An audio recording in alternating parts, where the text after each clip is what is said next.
Hello everyone, myself Aruna, lecturer in Department of Computer Science and Engineering.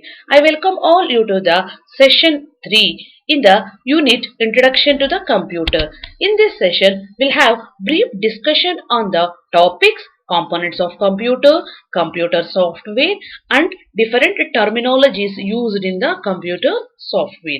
Then finally, we'll have a look on different types of MCQs.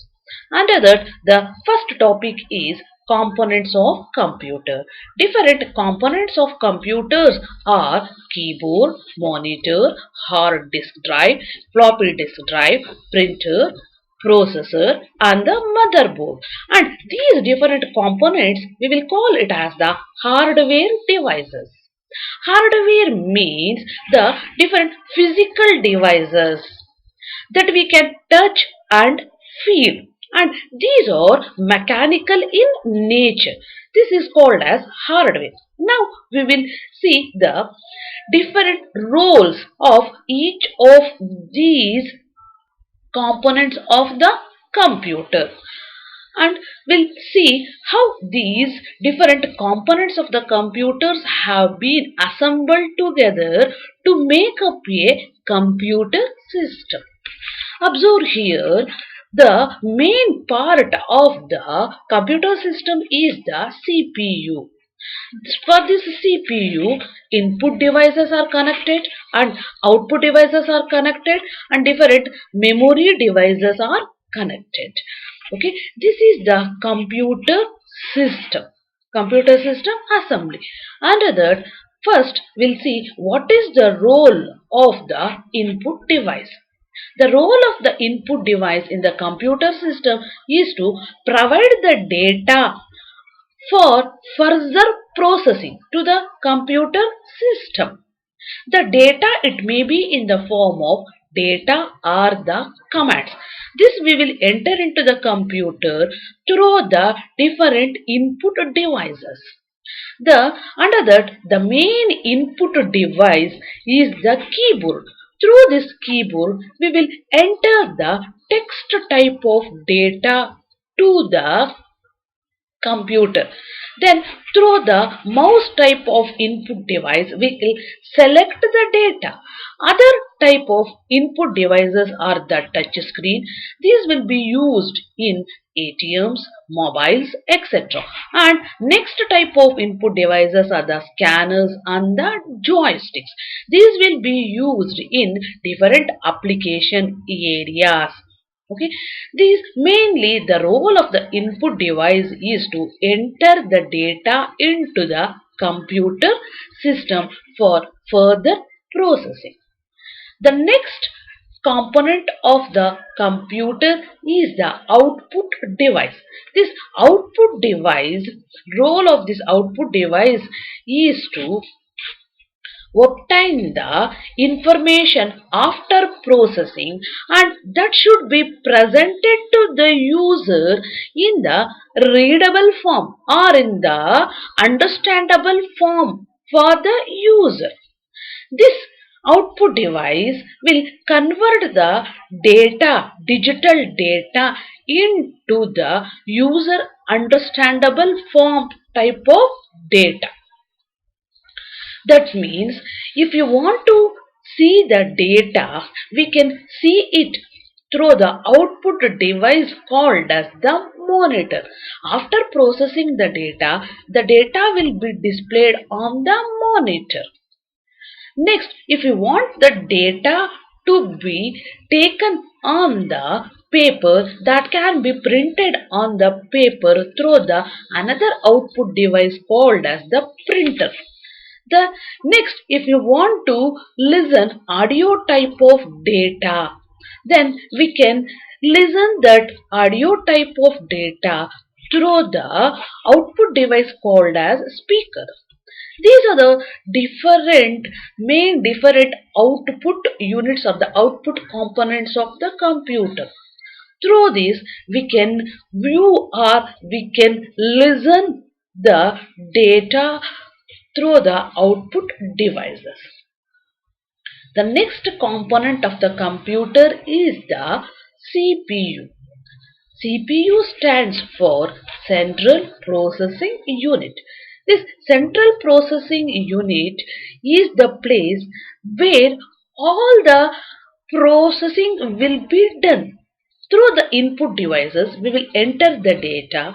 The data will be taken and the processing will be done. Processing means different calculations can be done, and also it includes different types of processing techniques such as, so it may be the sorting, it may be searching, it may be different type of calculations, or different type of graphics can be designed.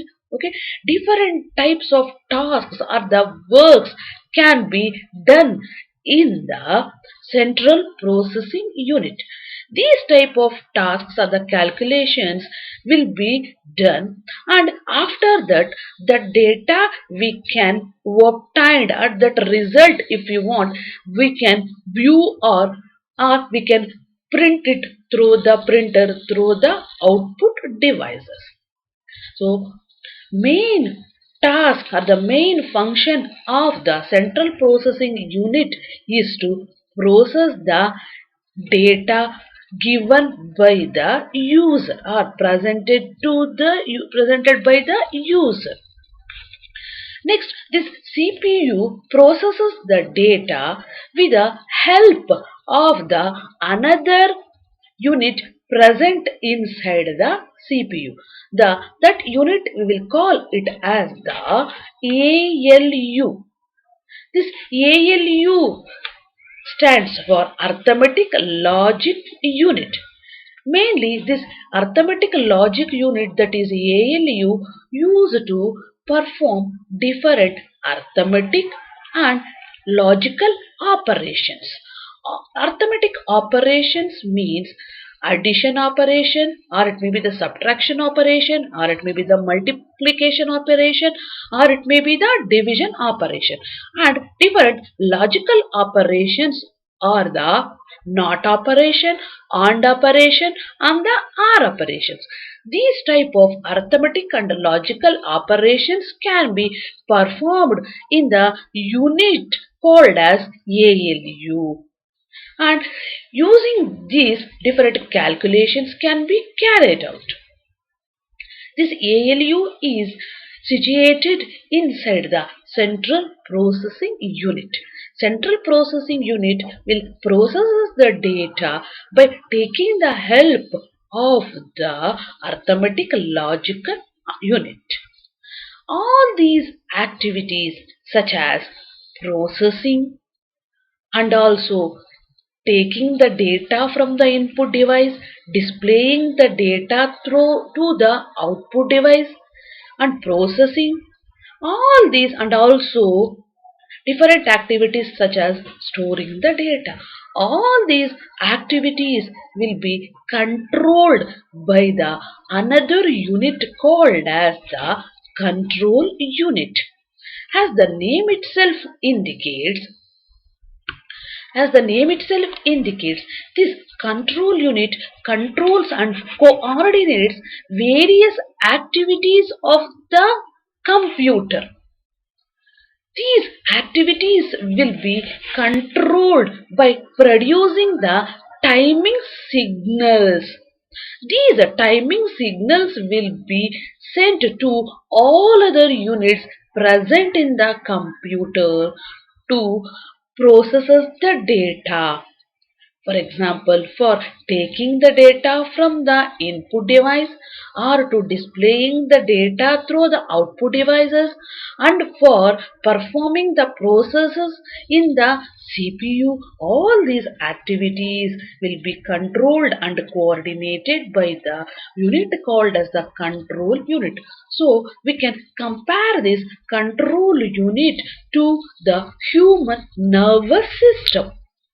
Similarly, we can compare the central processing unit to the human heart or the brain, because all the activities or the processing will be done in the unit or the component called as the central processing unit.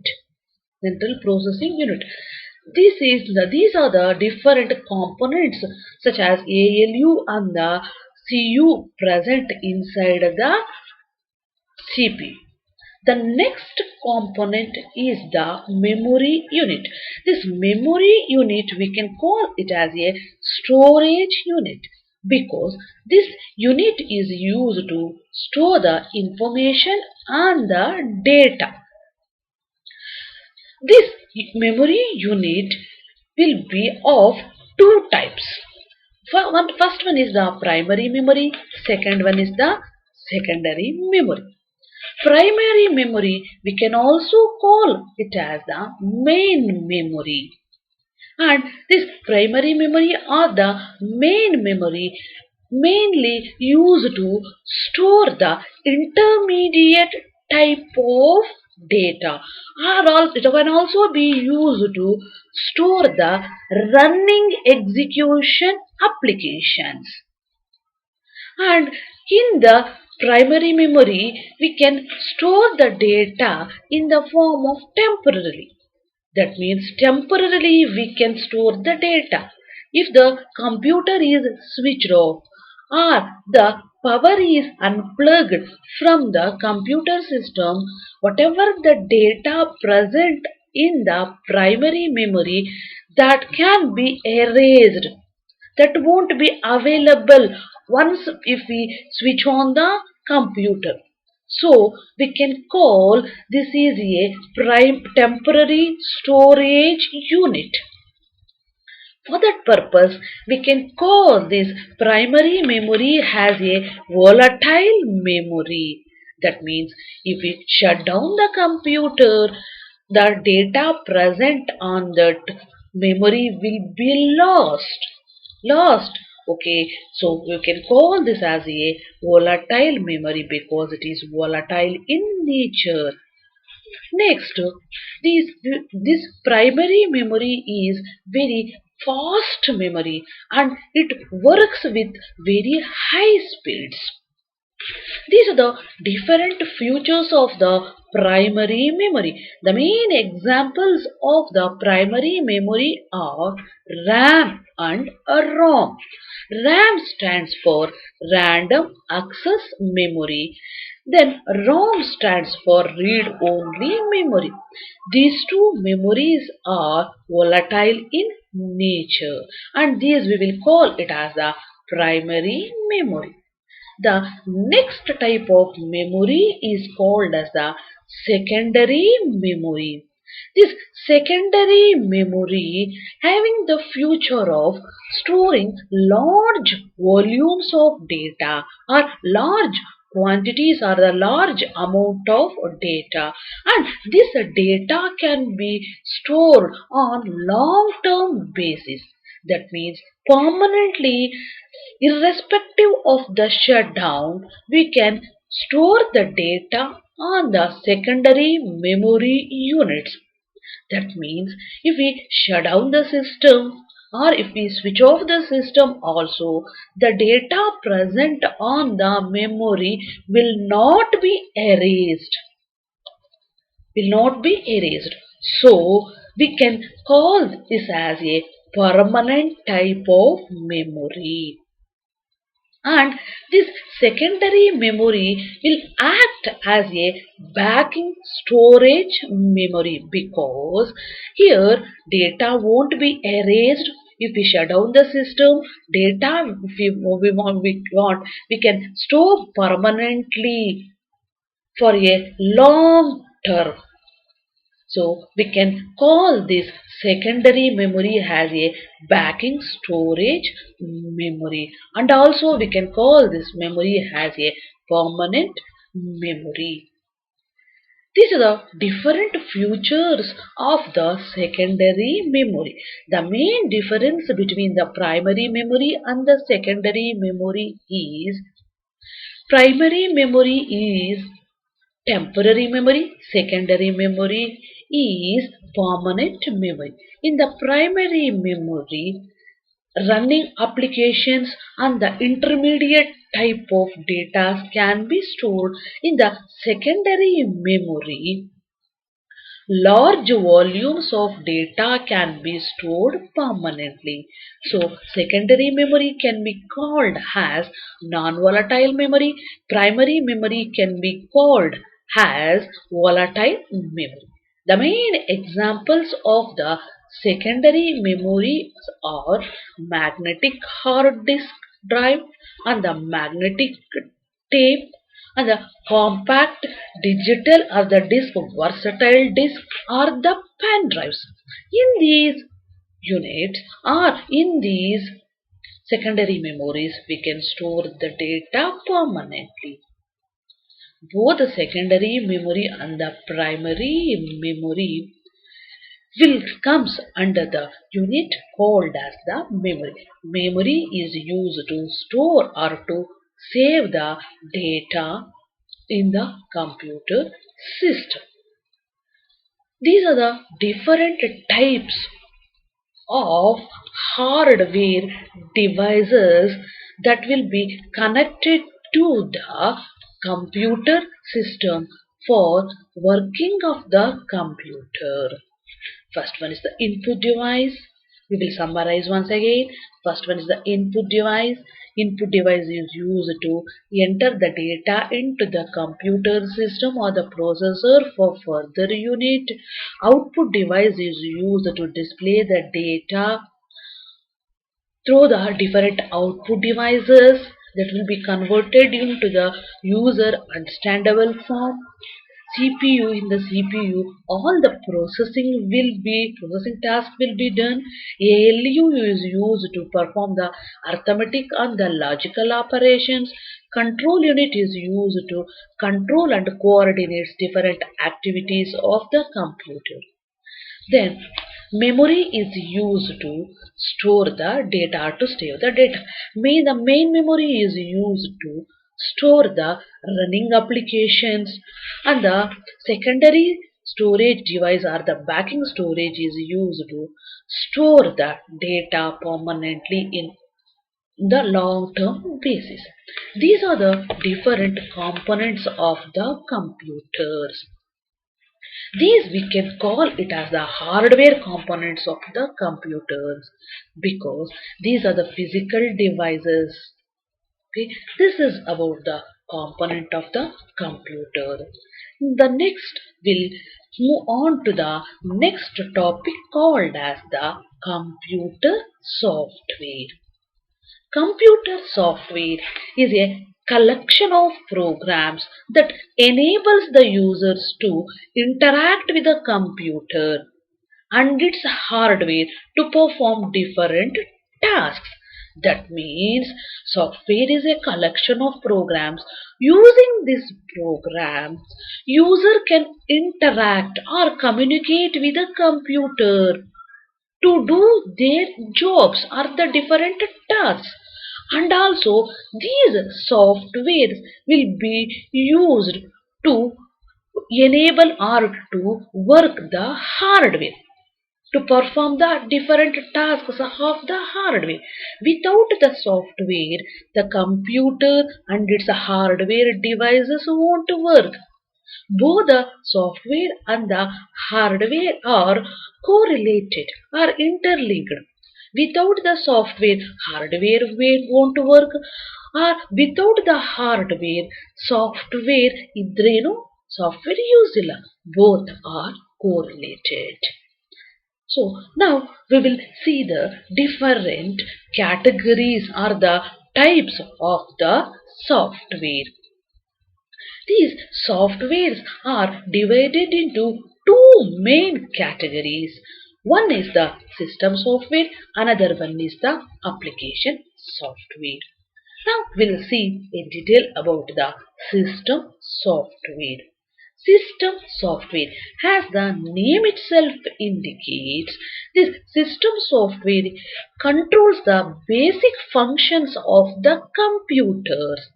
All the functions of the computers will be controlled by the software called as the system software, and these softwares will be pre-installed in the machines. ಅಂದ್ರೆ ಆ machine design ಮಾಡಬೇಕಾದ್ರೇನೆ system softwares ನ install ಮಾಡಿರ್ತಾರೆ. So we can call these system softwares as the pre-installed softwares present in the machine. The main examples of the system software are the operating systems, compilers, loaders, linkers, and the translators. All these system softwares are we require compulsorily in the computer system to work the computer, to do the tasks or the jobs given by the user. To perform those tasks or the jobs, these system softwares are very much required. The next type of software is called as the application software. This application software handles different specialized tasks the user wants to perform. Those specialized tasks are called accounting, or it may be the communication software, or it may be the word or the data processing, or the word processing. All these tasks are required by the user. ಯೂಸರ್ಗೆ ಯಾವ tasks ಅಥವಾ jobs ಮಾಡಬೇಕು ಅಂತಿರುತ್ತೋ ಆ ಟಾಸ್ಕ್ಸ್ನ ಮಾಡ್ಸಕ್ಕೆ computer ಮುಖಾಂತರ the different application softwares are required. For example, if the user wants to prepare the resume or the student wants to prepare the resume, then the resume can be prepared in the Word present in the MS Office applications. Next, different database related activities can be performed using the Oracle software. Okay. These types of MS Office are the CAD. The CAD software will be used in the designing field. CAM software will be used in the manufacturing field. Oracle software will be used in the databases. So, these different types of application softwares are required to perform the different tasks for the user. This is called as the application software. The main difference between the system software and the application software is system software, it controls the functions of the computer. Application software is used to perform the or to handle the specialized tasks for the user. In addition to that, one more software is there. That software is called as the e-accessibility software. E stands for electronic, and this software we can call it as the electronic accessibility or e-accessibility. This electronic accessibility or the e-accessibility software refers to the ease of use of information and communication technologies. The different communication technologies such as internet can be used for the disability persons. Disability persons ಅಂದರೆ ಯಾರು blind ಅಥವಾ deaf, ಕಿವಿ ಕೇಳಿಸಲ್ಲ ಅಥವಾ ಮಾತು ಬರಲ್ಲ ಅಂತಿರ್ತಾರೋ ಆ ಥರ persons ICT tools such as internet can be used easily. For those persons, different types of websites can be developed. Easily they can access those information in spite of their disability. For example, for the people who are blind, the websites can need to be developed that is interpreted by the programmer where the text can be read loudly. Blind people ಗೆ text ಏನಿರುತ್ತೆ websites ಅಲ್ಲಿ ಅದರಲ್ಲಿ ಆ ಥರ text ನ ಜೋರಾಗಿ ಹೇಳೋ ಅಂತದ್ದು. Next, They can describe the different any visual images or ಕಾಣಿಸಲ್ಲ. For that purpose they can describe those images, and if any text is there, the text can be said loudly. If we do this, if we incorporate these techniques on the websites, blind people easily can access the data or the information present in the websites. Okay, the next, if the people who have low vision ಇರುವಂತವರಿಗೆ, the web pages can be adjusted with a higher font sizes. Font size ದೊಡ್ಡದು ಮಾಡಿ with the contrasting colors. If we fit the information in the websites, easily they can access and use the data present in that. Next, for the people like deaf or hard of hearing, the audio content. For the deaf people or hard of hearing people, they cannot hear the data. For that type of people, the whatever the audio content is there, that should be accompanied with the text versions of dialogues. Audio content ಏನಿರುತ್ತೆ, audio ಕೇಳಿಸಲ್ಲ ಅವರಿಗೆ, ಅದಕ್ಕೋಸ್ಕರ ಆ audio ಕಂಟೆಂಟ್ನ text type of versions ನಲ್ಲಿ incorporate ಮಾಡಿದ್ರೆ, fed ಮಾಡಿದ್ರೆ websites ಅಲ್ಲಿ, easily they can access the data. For these type of techniques, we can incorporate in the ICT tools such as internet for easily used by the disability persons. So this type of software we can call it as e-accessibility software or electronic accessibility software. These are the three different types of software. One is the system software, another one is the application software, third one is the e-accessibility software. Next, we'll move on to the next topic called as the different terminologies or the different names that are used in the software. Under that, the first one is the open source software. As the name itself indicates, open source. This type of software can be accessible by the public. This is not private. Publicly, it can be accessed by all the persons. So, the term open source refers to the something the people can access, and that people after accessing that software, they can modify that software, and also they can share that software to the other people. That type of software we can call it as open source software. This open source software, this is publicly accessible and can modify and can share. Examples for the open source software are the Android operating system developed by the Google, then the Open Office. These type of software easily that can be accessed and that can be shared, and if they want they can modify.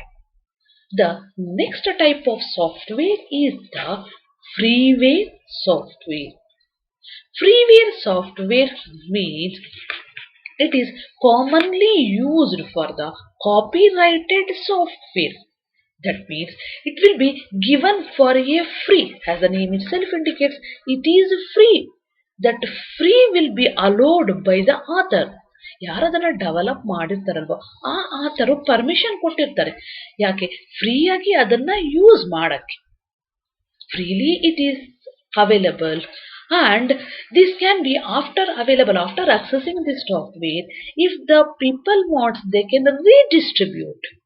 Distribute ಒಂದು person ಇಂದ ಇನ್ನೊಂದು ಪರ್ಸನ್ಗೆ ಅದನ್ನ share ಮಾಡಬಹುದು, redistribute ಮಾಡಬಹುದು. But this freeware software cannot be modified. But the open source softwares can be modified and shared, but the freeware softwares can be redistributed or shared but cannot be modified. Example for the freeware software is the Linux operating system. This cannot be modified but it can be redistributed.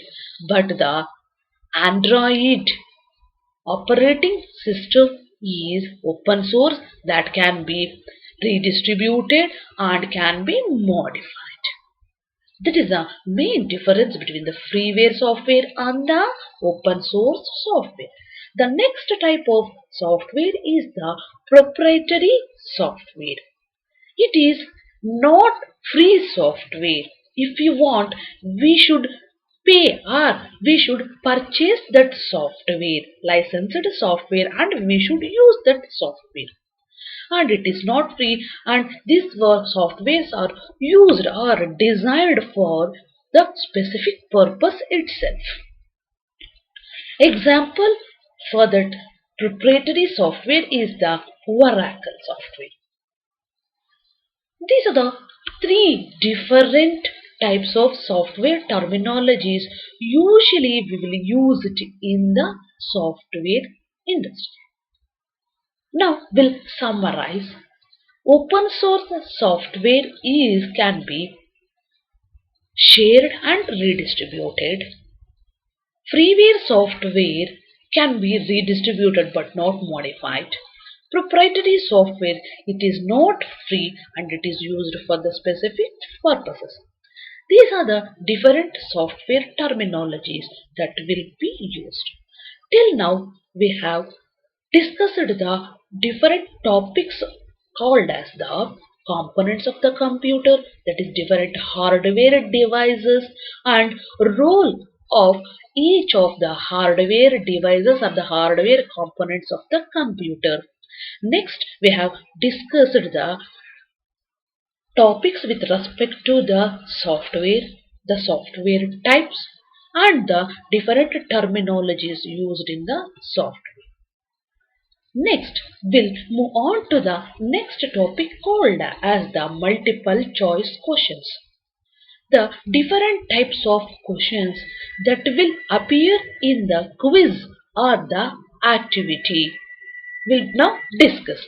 And the first question is, through which unit information obtained via processing is presented to the user in a suitable form.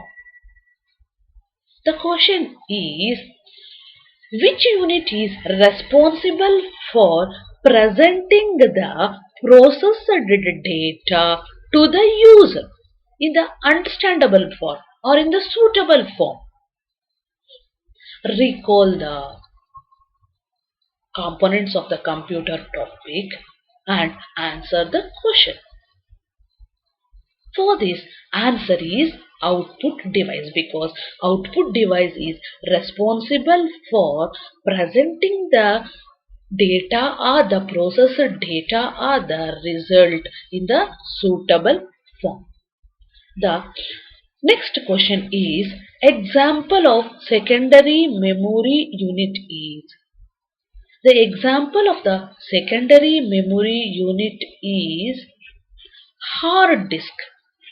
CPU, it is a component of the computer. RAM, it is the example for the primary memory. ROM is also an example of the primary memory. But hard disk drive, it is an example of the secondary memory. So the answer is hard disk drive. The next question is, collection of programs that enable the user to interact with the computer and its hardware to perform tasks is called as. As we all know, the software is a collection of programs, and these programs enables the user either to interact with the computer or to interact with the hardware to perform the different tasks. So the answer for this question is the software. The next question is, They were asking what is the example for the application software. As we all know, MS Office is the application software. Operating system is the example for the system software. So the answer is MS Office. The last question is the electronic accessibility or e-accessibility refers to the use of ease of the information and communication technology such as internet by the people dash. As we all know, the e-accessibility software will be used for the people, those who are having the disabilities called as blind or the hard of hearing. So the answer for this question is for the disability people. So answer is disability. Till now we have discussed the different topics of such as components of the computer and different hardware components, the different softwares, types and its terminologies. Thank you.